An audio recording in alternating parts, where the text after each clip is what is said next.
Halo teman-teman semua, kembali lagi bersama dengan saya, Bang Is di channel. Sebelum lanjut menonton video ini, silahkan klik tombol subscribe sekarang juga. Terutama bagi kalian yang baru saja menemui channel ini, agar channel ini lebih berkembang. Terima kasih.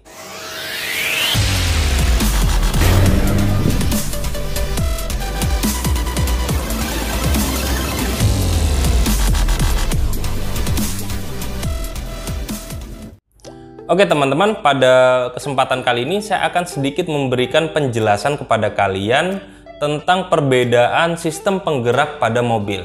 Ini sangat penting sekali, apalagi bagi kalian yang baru saja ingin membeli mobil. Dan karakter penggerak mobil itu juga berbeda-beda sesuai dengan kebutuhan kalian di medan seperti apa kalian akan menggunakan mobil ini. Jadi sebenarnya ada beberapa macam ya sistem penggerak, ada yang menggunakan penggerak roda depan, terus roda belakang, ada yang empat-empatnya bergerak juga. Untuk penggerak roda depan itu biasanya disingkat FWD, front wheel drive, dan untuk yang belakang itu biasanya disingkat sebagai RWD, rear wheel drive. Dan untuk yang empat-empatnya ini ada dua jenis juga. Ada yang 4 wheel drive, 4WD biasanya di mobil-mobil Jeep, dan ada yang all-wheel drive. Ini berbeda karakternya. Tapi pada kesempatan kali ini saya akan membahas dua dulu, yang penggerak roda depan dan roda belakang. Tapi sebelum itu, mari kita ngopi dulu supaya lebih segar. Kebetulan ini ada kopi kenangan ya, kenangan mantan untuk yang menunya, jadi lebih seger. Seperti rasa-rasa masa lalu yang telah hina. Lanjut! Oke, kita masuk yang pertama, front wheel drive, penggerak roda depan. Apa itu front wheel drive? Jadi ini adalah jenis mobil yang menggunakan roda depan sebagai penggeraknya. Jadi mesin ini langsung terhubung ke roda depan menggunakan ada asnya ya, as penggeraknya itu untuk menggerakkan roda depan. Dan karakter mobil ini juga berbeda dengan karakter mobil penggerak belakang. Jadi karakternya untuk menggunakan mobil ini itu cenderung lebih agresif karena roda depan ya, dan tenaga yang disalurkan dari mesin ke roda itu tidak ada penghalang sama sekali, jadi langsung terhubung. Jadi karakternya lebih agresif gitu. Tapi ada kelebihan dan kekurangannya dalam sistem penggerak roda depan ini. Kita mulai dari kelebihannya dulu. Kelebihannya, mobil dengan menggunakan sistem penggerak roda depan itu lebih efisien bahan bakarnya, lebih hemat. Kenapa bisa gitu? Karena tenaga dari mesin ini langsung tersalurkan dengan baik dan cepat ke penggerak roda depannya, sehingga tenaga yang dihasilkan pun juga lebih terasa, untuk torsinya lebih terasa. Kalau kalian biasanya langsung nginjek gas itu langsung set, itulah yang dinamakan torsi.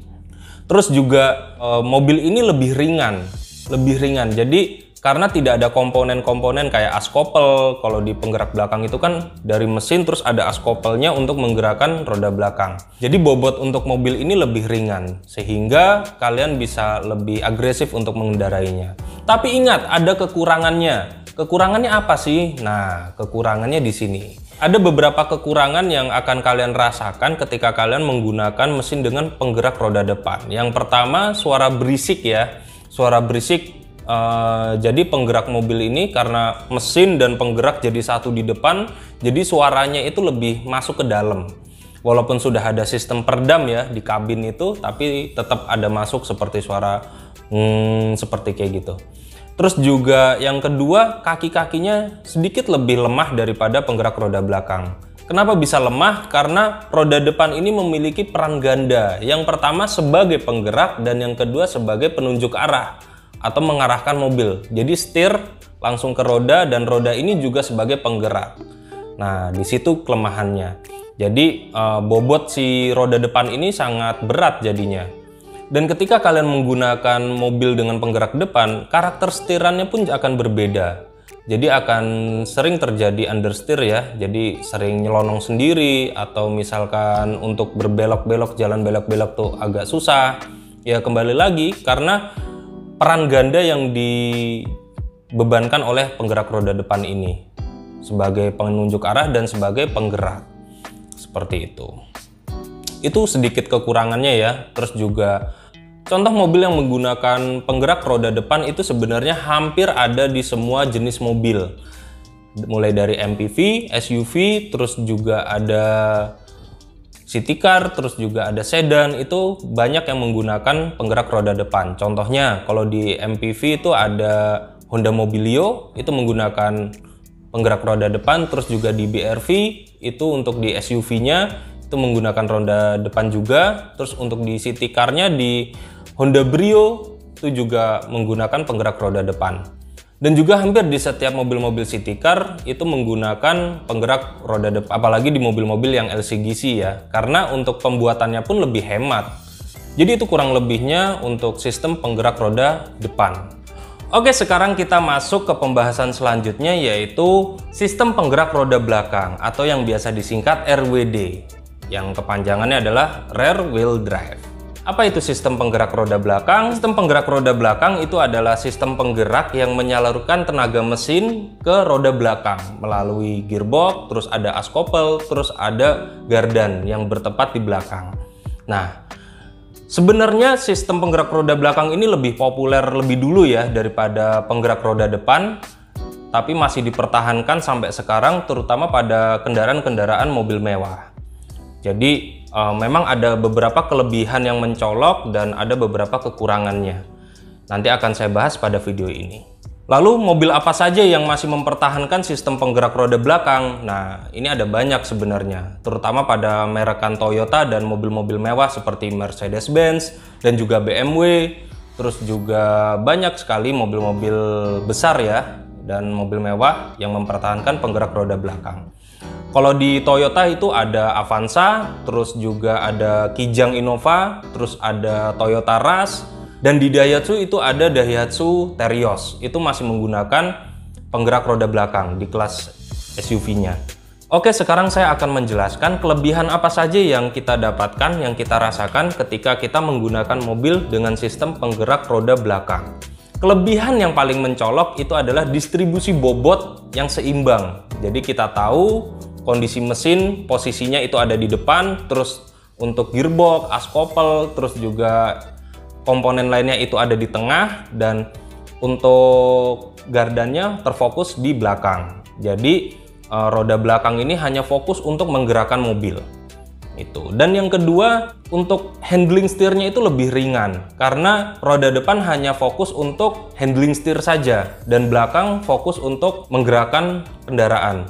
Terus juga kelebihannya lagi, kita tidak akan kehilangan traksi ketika mendapatkan tanjakan yang sangat curam. Karena roda belakang ini hanya terfokus untuk mendorong mobil supaya bisa naik di tanjakan curam. Dan kenapa kok mobil dengan penggerak roda belakang itu sangat mumpuni ya ketika menanjak, yang apalagi tanjakannya lebih curam. Karena ketika keadaan mobil menanjak, itu bobot terfokus di belakang. Dan kita tahu penggeraknya ada di belakang, jadi lebih mumpuni untuk nanjak. Dan mobil ini, roda ini tidak kehilangan traksi untuk mendorong mobil tersebut. Namun di balik kelebihannya, kalian jangan salah, ada banyak kekurangan pada sistem penggerak roda belakang. Yang pertama, efisiensi tenaga. Kenapa kok bisa sangat tidak efisien tenaganya? Ya karena dari mesin, tenaga ini harus melewati banyak komponen-komponen sehingga tenaga tersalur di roda belakang. Seperti gearbox, askopel, terus juga hingga ke gardan belakang. Dan juga bahan bakarnya sangat tidak efisien, jadi terkesan lebih boros ya karena mobil dengan penggerak roda belakang, jadi karena tenaga yang dikeluarkan harus besar, cukup besar, dan akhirnya pengkonsumsian bahan bakar juga tambah banyak, jadinya boros. Seperti itu teman-teman. Tapi hal yang paling utama dari semua ini adalah skill kalian. Skill kalian mumpuni atau tidak untuk mengendarai mobil dengan sistem penggerak roda apapun. Apapun penggeraknya, dengan sistem apapun penggeraknya, kalau skill kalian tidak memumpuni, ya mau buat apa? Percuma saja, karena dengan mobil apapun kalian akan merasakan ketidaknyamanan, itu sudah pasti. Jadi latihlah skill kalian untuk mengendari mobil di tempat kursus atau kalian latihan sendiri, dan kalian akan merasakan keunggulan-keunggulan dari kedua sistem penggerak ini. Seperti itu.